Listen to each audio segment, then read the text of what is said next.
what's going on, everybody? Welcome back. Today we are going to answer Troy P's question.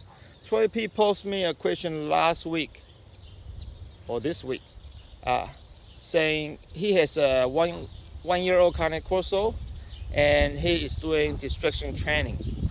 I assume that means the dog gets distracted out about, and he gets distracted when they see other dogs or cats. So I'm just watching because in the distance over there, there's a dog coming, a teeny one, and my dog's over here. So as we talk, maybe they'll come towards us. I can show you a thing or two about distraction. Distraction is mostly about distance. You gotta train your dog, but usually you start with playing with distance. But you gotta have good recall. Your dogs has to have good recall first. If you have problem calling your dogs back, distraction will always be a problem. You gotta be able to ask your dog to sit, and your dog will sit. Otherwise, it doesn't work very well. So the basic command, calm, sit, stay, is a must before we even talk about distraction. But once you got the basic calm, sit, stay sorted, we'll work on distraction. Hang on, let me see what Ember is taking a poo. So being a responsible dog owner, I'm gonna pick that up first. Give me a moment. I'm gonna take this moment to show you this. This is a bread bag. Sorry, the camera is really close to my face. I'm gonna cover the poo so you can't see it. Doesn't look disgusting. I'm gonna pick it up and watch this. I only have one hand while I hold the camera. Do you see how great this is?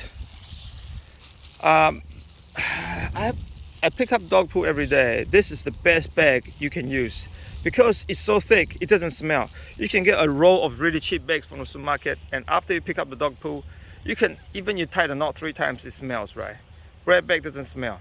Bread bag's free. If you get bread, muffin, donut bag, they're all the same. And they're huge. If you got a big dog like Cane Corso and you feed them kibbles, their poop is huge. It's hard to get bags that big, but bread bags, you can put 2 hands in there to pick up the poop. It's the most eco-friendly way to do it because you're not wasting any extra plastic. It's already going to the bin, right? So you might as well use them. Honorable mention for the bread bag. There's a dog just walked by. I don't know if you can see. They are crossing the road now. As the dogs are there. The dog is there.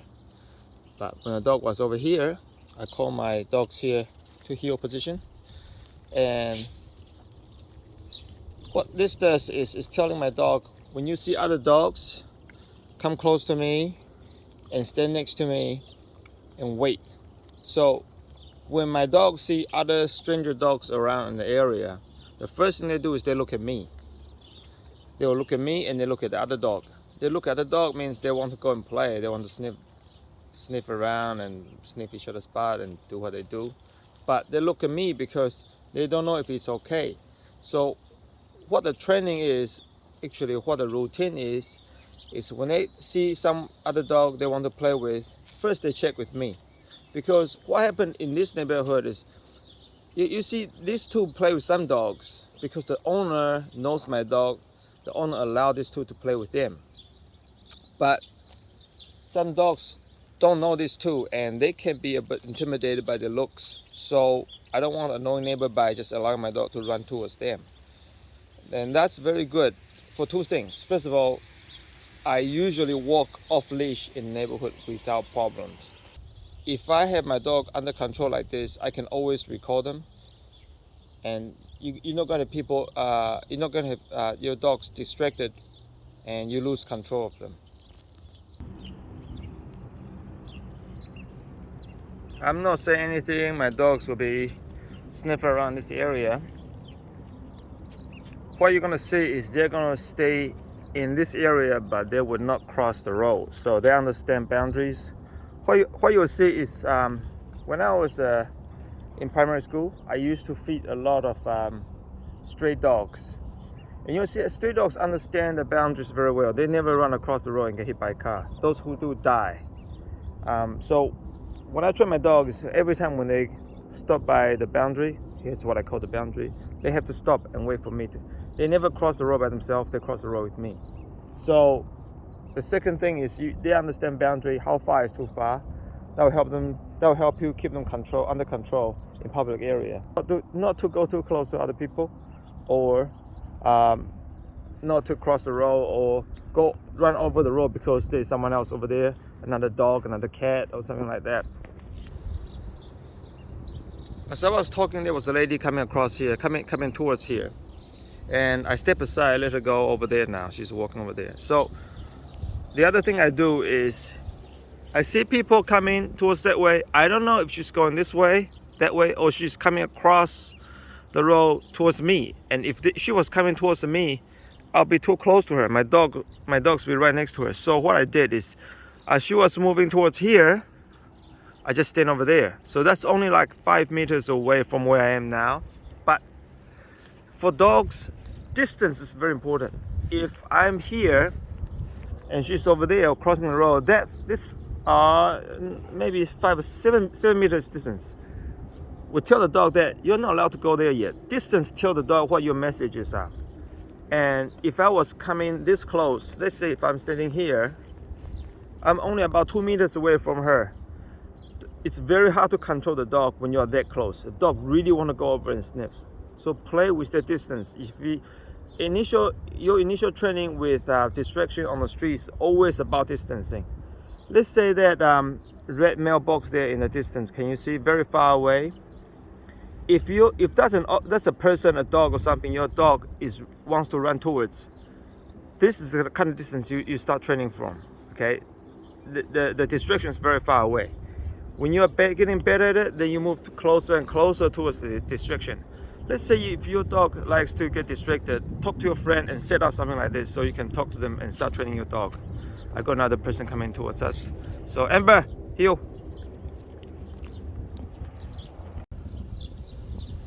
Yeah, so as I was saying, you just move closer and closer towards the distraction. So what I got here, oh yeah, the lady was here. I think she was being polite. She walked across the road. And Benji, wait. Benji, wait. Come.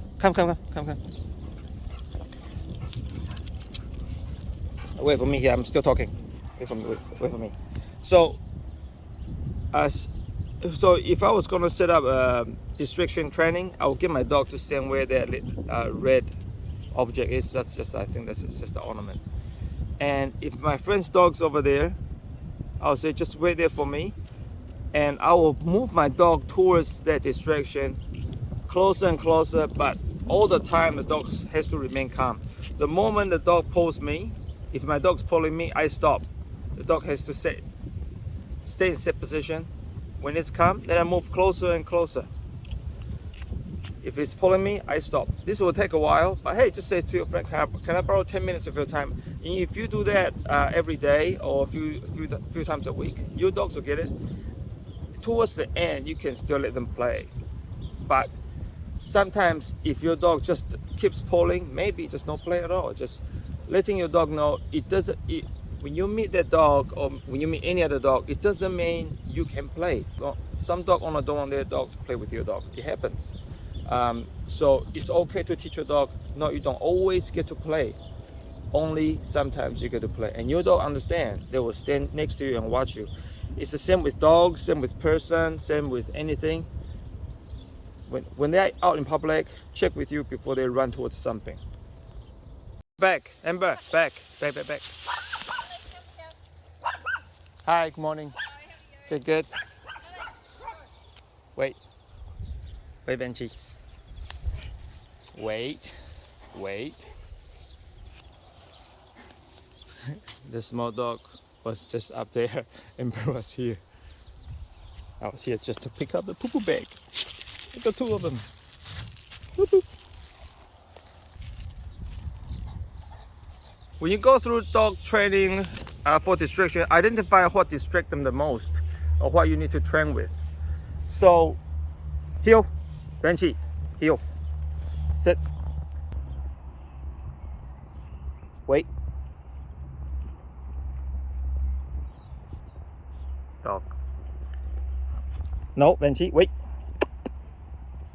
So there's a guy with a Labrador just walk across here. You saw him at the corner. That's why I told him to sit. So we're looking at about 5 or 6 meter distance from here to there. And as he was walking by the time I see them, he was that close. Because how do I know? I was pointing the camera that way, talking to you guys. You see the dog's response change. That's because they see him. Or they're way over there now.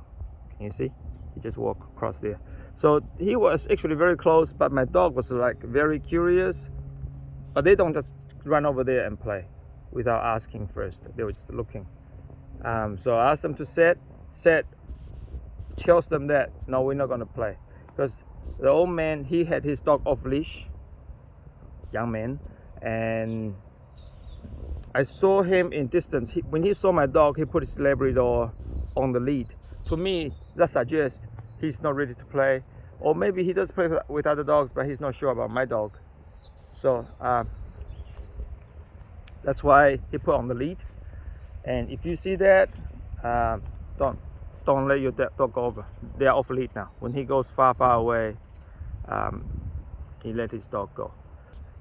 It's about letting your dog know, I guess. Letting your dog know.